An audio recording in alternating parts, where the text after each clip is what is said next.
English Academy Plus podcast, elevating your English for the real world. Welcome back, everyone. Hello, everyone. I'm Emma. And I'm Jack. It's fantastic to have you with us today. Emma, let me ask you a slightly personal question to kick things off.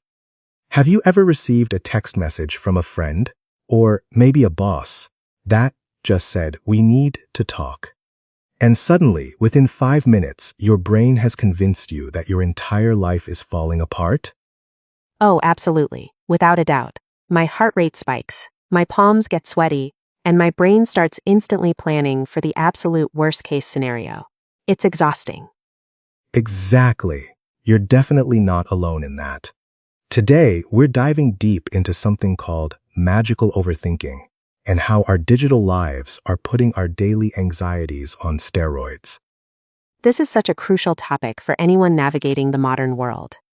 We're going to look at the psychology behind why we overthink, how our smartphones fuel the fire, and most importantly, how to break the cycle. So, grab a cup of tea, get comfortable, and let's get into it. So, let's start by defining what we're actually dealing with here. We all worry, but magical overthinking is a step beyond normal concern. It's this bizarre belief that if we worry intensely enough about something, we can somehow prevent it from happening. Right. It's almost like a superstitious ritual. If I obsess over every possible way this presentation could go wrong, I'm somehow protecting myself from failure. But the reality is, you're just suffering in advance. That's a brilliant way to put it. Suffering in advance. Psychologists often refer to this as a cognitive distortion, specifically one called catastrophizing. You take a minor setback and blow it completely out of proportion. Exactly. Let's pause for a quick language drop here, because Jack just used some fantastic B2C1 vocabulary. Notice how naturally he used the phrase asterisk. Blow it completely out of proportions. This means to treat something as much more serious or important than it really is. For example, I made a small typo in the report and my colleague blew it out of proportion, acting like I ruined the entire project. Another great term we used was asterisk catastrophize. This is a verb meaning to immediately imagine the worst possible outcome. If he doesn't text me back in 10 minutes, I start to catastrophize and assume he hates me. And earlier, I asked if you ever spiral down a rabbit hole of anxiety. To spiral down a rabbit hole means to get deeply caught up in a complicated, confusing, or negative train of thought that is hard to escape. These are incredibly useful phrases for discussing mental health and stress. Let's keep moving. So, Jack, do you think human beings have always been like this? Or is this a uniquely modern problem? Well, I think the human brain is hardwired to look for threats. It's how our ancestors survived. But I would argue that our digital environment has hijacked that survival instinct. We are constantly bombarded with negative news. I agree, but I also want to push back a little. It's too easy to just blame social media for all our problems. Ultimately, we are the ones choosing to engage with it. That's a fair point, but you have to admit the algorithms are designed to exploit our attention. Think about asterisk doom scrolling. You open an app just to check the news, and an hour later, you're reading about economic collapse, natural disasters, and political scandals. True. The algorithm feeds us what keeps us clicking, which creates an asterisk echo chamber of anxiety. We only see information that confirms our worst fears, making the world seem much more dangerous than it statistically is. Spot on. Time for another language drop. We just naturally use some heavy-hitting digital age vocabulary. First up, doom scrolling. This is a relatively new word that means endlessly scrolling through negative news or distressing content on social media, even when you know it's making you feel bad. For instance, I couldn't sleep last night because I spent 2 hours doom scrolling on X. I also mentioned that algorithms exploit our attention. To exploit means to take unfair advantage of something for your own benefit. Many free apps exploit user data to sell targeted advertising. And finally, we talked about an asterisk. Echo chamber. This is a situation where you only hear opinions and information that match your existing beliefs, because opposing views are filtered out. Social media can easily become an echo chamber if you only follow people who agree with you. If you're finding this discussion helpful and you want to keep elevating your English with us every week, please take a quick second to hit that subscribe button. It really helps the channel grow, and it ensures you never miss a lesson. Yes, thank you so much for learning with us. Now let's look at why it's so hard to stop this cycle. Why do we keep catastrophizing if it makes us so miserable? I think it comes down to a fundamental human desire. We hate uncertainty. We desperately want to feel in control of our lives. When things are unpredictable, our brain tries to regain control by predicting every possible negative outcome. Yes, it creates this asterisk false sense of security. We trick ourselves into believing that by agonizing over a problem, we are actively solving it. But worrying is not the same as problem solving. Worrying is like sitting in a rocking chair. It gives you something to do, but it doesn't get you anywhere. I love that analogy. Let's highlight some advanced language here. We use the phrase asterisk, false sense of security. This is a feeling of being safe or protected when you actually are not. For example, having a complex password gave him a false sense of security, even though he wrote it down on a sticky note attached to his monitor. We also use the verb asterisk. To agonize over something means to spend a long time worrying and thinking about a difficult decision or problem. She spent weeks agonizing over whether to accept the job offer. And I use the adjective asterisk, unpredictable, meaning not able to be foreseen or known beforehand, changing often. The stock market has been highly unpredictable this year. Okay, so we know what magical overthinking is, and we know why we do it. The big question is, how do we snap out of it?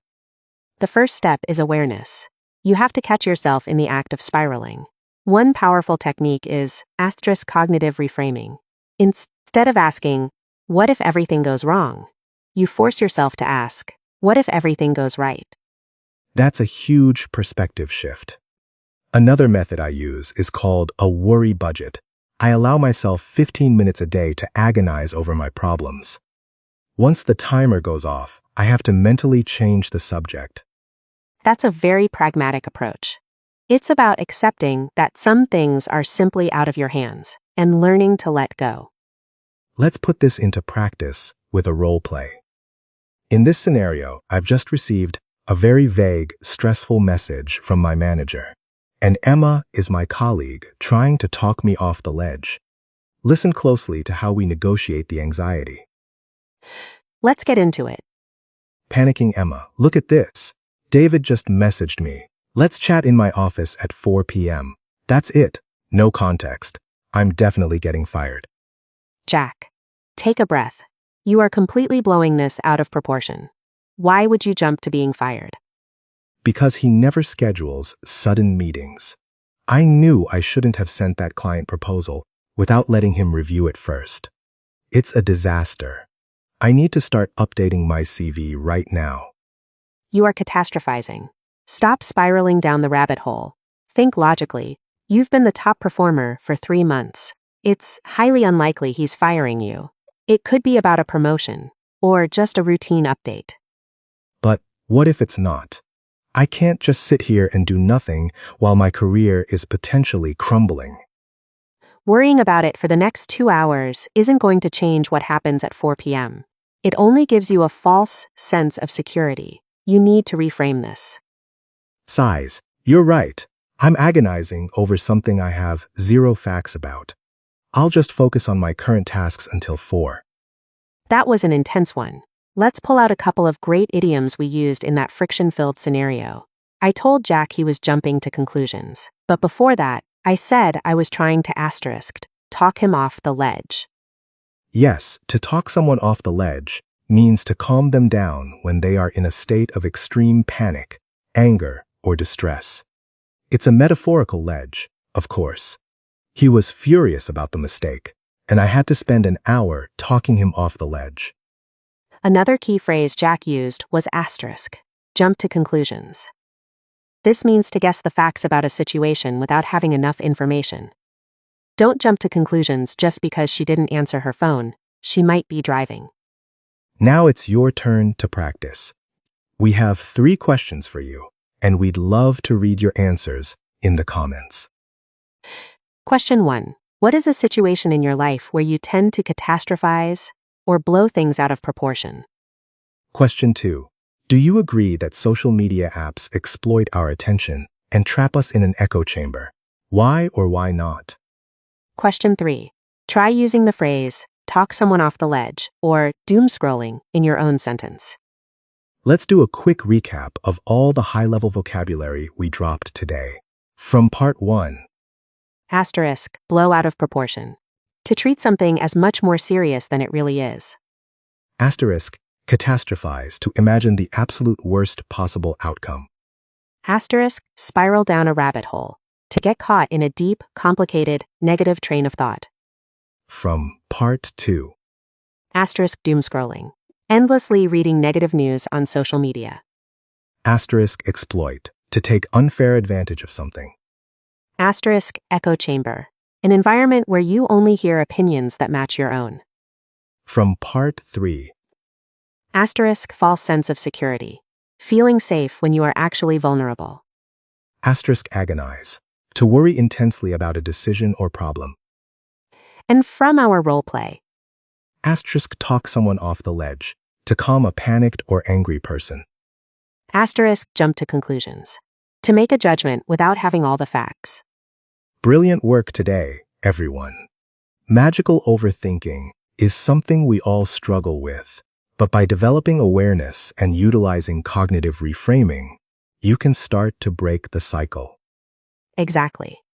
And remembering these vocabulary words will help you articulate these complex feelings much more clearly. If you enjoyed today's episode, please give it a thumbs up, share it with a fellow English learner, and hit subscribe. Before we go, leave a comment down below. What is your personal strategy to stop yourself from doom scrolling? We read every single comment. Thanks for listening. I'm Emma. And I'm Jack. See you next time on the English Academy Plus podcast.